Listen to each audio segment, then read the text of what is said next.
समस्त कार्यों का साधन है। ऐसा कहकर भगवान शिव से श्वास मार्ग से श्री विष्णु को वेदों का ज्ञान प्रदान किया।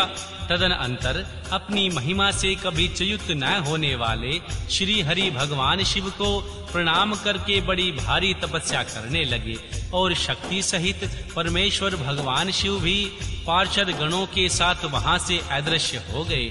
भगवान विष्णु ने सुदीर्घ काल तक बड़ी कठोर तपस्या की। तपस्या के परिश्रम से भगवान विष्णु के अंगों से नाना प्रकार की जल धाराएं निकलने लगी। यह सब भगवान शिव की माया से ही संभव हुआ। महामुने, उस जल से सारा सोना आकाश व्यक्त हो गया। वह ब्रह्मरूप जल अपने स्पर्श मात्र से सब पापों का नाश करने वाला सिद्ध हुआ। उस समय थके हुए परम पुरुष भगवान विष्णु ने स्वयं उस जल से शयन किया। वे दीर्घ काल तक बड़ी प्रसन्नता के साथ उसमें रहे। नार अर्थात जल में शयन करने के कारण ही उनका नाम नारायण पड़ा। यह श्रुति सम्मत नाम प्रसिद्ध हुआ। उस समय उन परम पुरुष भगवान नारायण के सिवा दूसरी कोई प्राकृत वस्तु नहीं थी।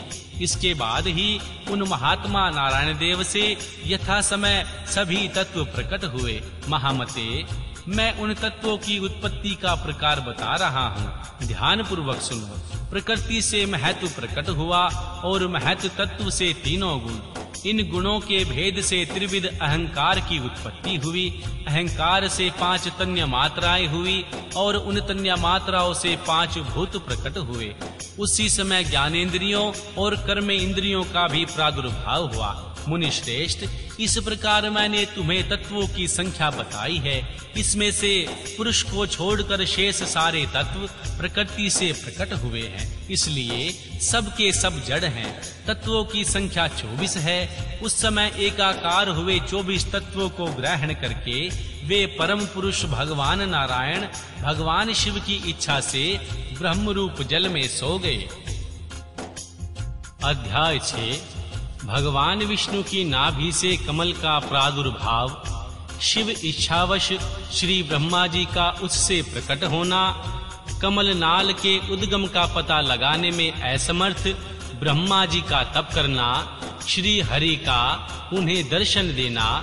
विवादग्रस्त श्री ब्रह्मा और भगवान विष्णु के बीच में अग्नि स्तंभ का प्रकट होना तथा उसके और छोर का पता न पाकर उन दोनों का उसे प्रणाम करना। श्री ब्रह्मा जी कहते हैं, देव ऋषि, जब नारायण देव जल में शयन करने लगे उस समय उनकी नाभि से भगवान शंकर के इच्छावश सहसा एक उत्तम कमल प्रकट हुआ, जो बहुत बड़ा था। उसमें असंख्य नाल दंड थे। उसकी कांति कनेर के फूल के समान पीले रंग की थी तथा उसकी लंबाई और ऊंचाई भी अनंत योजन थी। वह कमल करोड़ों सूर्यों के समान प्रकाशित हो रहा था। सुंदर होने के साथ ही संपूर्ण तत्वों से युक्त था और अत्यंत अद्भुत था। परम रमणीय, दर्शन के योग्य तथा सबसे उत्तम था। तत्पश्चात कल्याणकारी परमेश्वर सांब सदाशिव ने पूर्ववत प्रयत्न करके मुझे अपने दाहिने अंग से उत्पन्न किया। मुने, उस महेश्वर ने मुझे तुरंत ही अपनी माया से मोहित करके श्री नारायण देव की नाभि में डाल दिया और लीला पूर्वक मुझे वहां से प्रकट किया। इस प्रकार कमल के पुत्र के रूप में मुझ हिरण्यगर्भ का जन्म हुआ। मेरे 4 मुख हुए और शरीर की कांति लाल हुई। मेरे मस्तक त्रिपुंड की रेखा और से अंकित थे।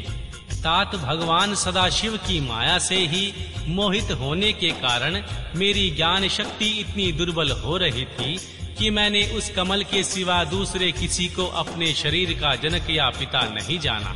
मैं कौन हूँ, कहाँ से आया हूँ, मेरा कार्य क्या है और मैं किसका पुत्र होकर उत्पन्न हुआ हूँ और किसने इस समय मेरा निर्माण किया है। इस प्रकार संशय में पड़े हुए मेरे मन में यह विचार उत्पन्न हुआ, मैं किस लिए मोह में पड़ा हुआ हूँ। जिसने मुझे उत्पन्न किया है उसका पता लगाना तो बहुत सरल है। इस कमल पुष्प का जो पत्र युक्त नाल है उसका उद्गम स्थान इस जल के नीचे भीतर की ओर है। जिसने मुझे उत्पन्न किया है वह पुरुष भी वही होगा, इसमें कोई संशय नहीं है। ऐसा निश्चय करके मैंने अपने को कमल से नीचे उतारा। मुने उस कमल की एक नाल में गया और सैकड़ों वर्षों तक वहां भ्रमण करता रहा, किंतु कहीं भी उस कमल के उद्गम का स्थान मुझे नहीं मिला। तब पुनः संशय में पड़कर उस कमल पुष्प पर जाने को उत्सुक हुआ और नाल के मार्ग से उस कमल पर चढ़ने लगा। इस तरह बहुत ऊपर जाने पर भी मैं उस कमल के कोश को न पा सका। उस दशा में मैं और भी मोहित हो उठा। मुने उस समय भगवान शिव की इच्छा से परम मंगलमयी उत्तम आकाशवाणी प्रकट हुई, जो मेरे मोह का विध्वंस करने वाली थी। उस वाणी ने कहा, तप करो, तपस्या करो। उस आकाशवाणी को सुनकर मैंने अपने जन्मदाता का दर्शन करने के लिए उस समय पुनः प्रयत्न पूर्वक 12 वर्षों तक घोर तपस्या की। तब मुझ पर अनुग्रह करने के लिए ही 4 भुजाओं और सुंदर नेत्रों से सुशोभित भगवान विष्णु वहां सहसा प्रकट हो गए। उन परम पुरुष ने अपने हाथों में शंख, चक्र, गदा और पन्ना धारण कर रखे थे। उनके सारे अंग सजल जलधर के समान श्याम कांति से सुशोभित थे। उन परम प्रभु ने सुंदर पीतांबर पहन रखा था। उनके मस्तक आदि अंगों में मुकुट आदि महामूल्यवान आभूषण शोभा पाते थे। उनका मुखारविंद प्रसन्नता से खिला हुआ था। मैं उनकी छवि पर मोहित हो रहा था। वे मुझे करोड़ों कामदेवों के समान मनोहर दिखाई दे रहे थे। उनका वह अत्यंत सुंदर स्वरूप देखकर मुझे बड़ा आश्चर्य हुआ। वे सांवली और सुनहरी आभा से उद्भाषित हो रहे थे। उस समय उन सदस्य स्वरूप सर्वात्मा 4 भुजा धारण करने वाले महाबाहु नारायण देव को वहां उस रूप में अपने साथ देखकर मुझे बड़ा हर्ष हुआ। तदनंतर उन श्री नारायण देव के साथ मेरी की हुई बातचीत भगवान शिव की लीला से वहां हम दोनों में कुछ विवाद छिड़ गया। इसी समय हम लोगों के बीच में एक महान अग्नि स्तंभ ज्योतिर्मय लिंग प्रकट हुआ। मैंने और श्री विष्णु ने क्रमशः ऊपर और नीचे जाकर उसके आदि अंत का पता लगाने के लिए बड़ा प्रयत्न किया, परंतु हमें कहीं भी उसका और छोर नहीं मिला। मैं थक कर ऊपर से लौट आया और भगवान विष्णु भी उसी तरह नीचे से आकर मुझसे मिले। हम दोनों शिव की माया से मोहित थे। श्री हरि ने मेरे साथ आगे पीछे और अगल बगल में परमेश्वर शिव को प्रणाम किया। फिर वे सोचने लगे, यह क्या वस्तु है? इसके स्वरूप का निर्देश नहीं किया जा सकता, क्योंकि न तो इसका कोई नाम है और न ही कर्म। लिंग रहित तत्व की यह लिंग भाव को प्राप्त हो गया। ध्यान मार्ग में भी इसके स्वरूप का कुछ पता नहीं चलता। इसके बाद मैं और श्री हरि दोनों अपने चित्त को स्वस्थ करके उस अग्नि स्तंभ को प्रणाम करना आरंभ किया। हम दोनों बोले, महाप्रभु, हम आपके स्वरूप को नहीं जानते। आप जो कोई भी क्यों ना हो, आपको हमारा नमस्कार है। महेशान, आप शीघ्र ही हमें अपने यथार्थ स्वरूप का दर्शन कराइए। मुनि श्रेष्ठ, इस प्रकार अहंकार से अविष्ट हुए हम दोनों वहां नमस्कार करने लगे। ऐसा करते हुए हमारे 100 वर्ष बीत गए। अध्याय 7। भगवान ब्रह्मा और भगवान विष्णु को भगवान शिव के शब्दमय शरीर का दर्शन। श्री ब्रह्मा जी कहते हैं, मुनि श्रेष्ठ नारद जी, इस प्रकार हम दोनों देवता गर्भ रहित हो निरंतर प्रणाम करते रहे। हम दोनों के मन में एक ही अभिलाषा थी।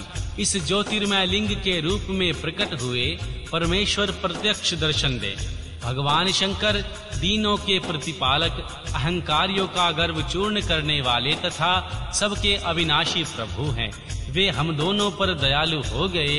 उस समय वहां उन सुर श्रेष्ठ से ओम ओम ऐसा शब्द रूप नाद प्रकट हुआ, जो स्पष्ट रूप से सुनाई देता था। वह नाद प्लुत स्वर में अभिव्यक्त हुआ था। जोर से प्रकट होने वाले उस शब्द के विषय में यह क्या है, यह सोचते हुए समस्त देवताओं के आराध्य भगवान विष्णु मेरे साथ संतुष्ट चित्त से खड़े रहे। वे सर्वथा वैर भाव से रहित थे। उन्होंने लिंग के दक्षिण भाग में सनातन आदि वर्ण आकार का दर्शन किया, उत्तर भाग में उकार का और मध्य भाग में